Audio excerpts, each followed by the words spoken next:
निसर्गाच्या सानिध्यात स्वच्छंद आणि शांत जीवनाची सुरुवात म्हणजेच कुडाळमधला एक अतिशय सुबक प्रकल्प.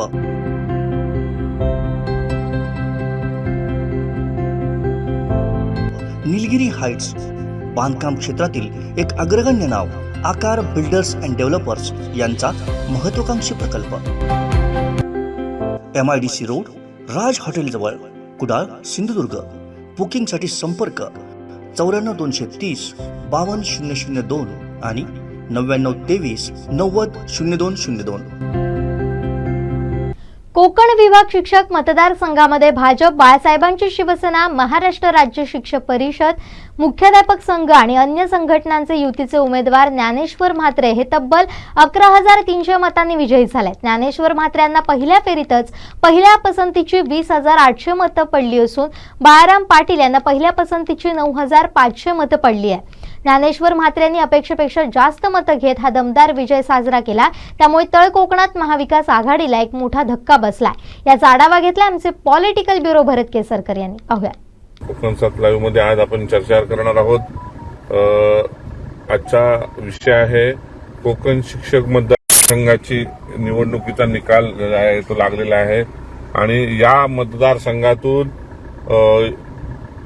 भाजप, बाळासाहेबांची शिवसेना, महाराष्ट्र राज्य शिक्षक परिषद, मुख्याध्यापक संघ, अन्य अनेक संघटनांनी पाठिंबा दिलेले युतीचे उमेदवार ज्ञानेश्वर म्हात्रे जे आहेत हे तब्बल 11,300 एवढ्या मताधिक्याने पहिल्या फेरीतच जे आहेत विजयी झालेले आहेत.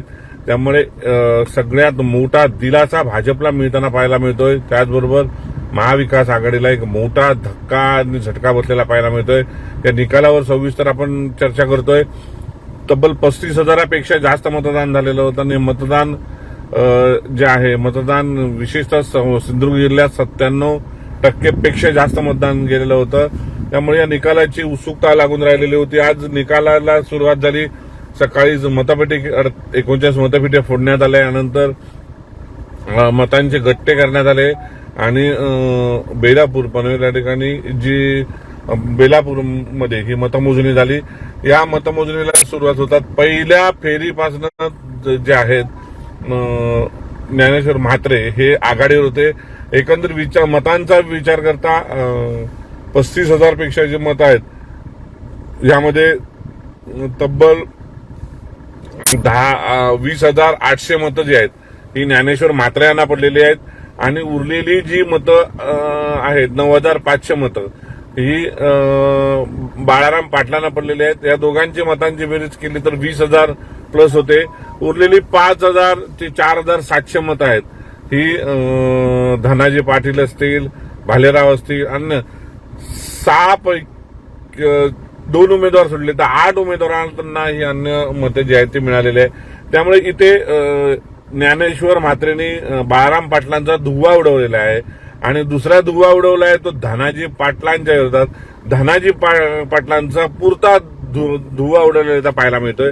कारण त्यांना फक्त 1400 मतं जी आहेत एवढीच मतं त्यांना 1400 मतं मिळालेली पाहायला मिळतात. एकंदर विचार करता याच्यामध्ये विश्लेषण करताना याचं सारं श्रेय जर द्यायचं असेल तर भाजपचे रवींद्र चव्हाण यांना दिला पाहिजे.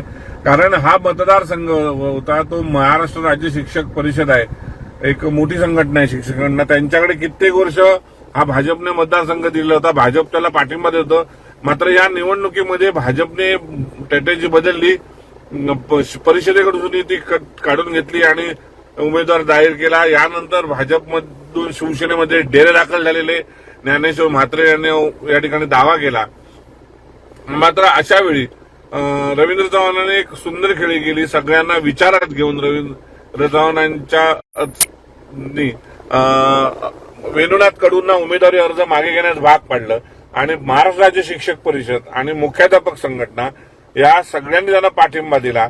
मगाशी विजयानंतर जे म्हात्रे म्हणाले की 29 पेक्षा जास्त संघटनांचा मला पाठिंबा आहे आणि शिक्षकांच्या जोरावर मी निवडून आलोय.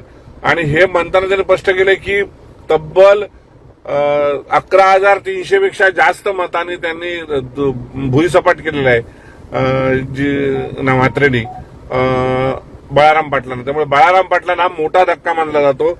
याशिवाय हा धक्का अशासाठी मानला जातोय की काँग्रेस, राष्ट्रवादी, शिवसेना आणि महाविकास आघाडी मधले जे घटक पक्ष असतील हे सगळे शेकाप या सगळ्यांना मोठा धक्का मानला जातोय. निश्चितच या विजयामुळे भाजपचं कोकणातलं जे प्राबल्य आहे हे वाढलेलं पाहायला मिळते. आणि रवींद्र चव्हाण ज्या व्यक्तीचा मी मुद्दाम उल्लेख करीन, रवींद्र चव्हाणांनी काय नेमकं केलं तर हा मतदारसंघ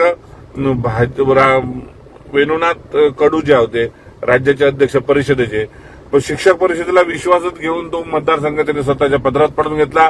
त्यानंतर ज्ञानेश्वर म्हात्रेंना भाजपमध्ये आणलं, त्यांना उमेदवारी दिली आणि म्हात्रेंना पाठिंबा मिळाल्यामुळे मोठ्या मताधिक्यांनी विजयी होऊ शकले आहेत. त्यामुळे निश्चितच रवींद्र चव्हाणांची खेळी ही निर्णायक खेळी मानावी लागेल.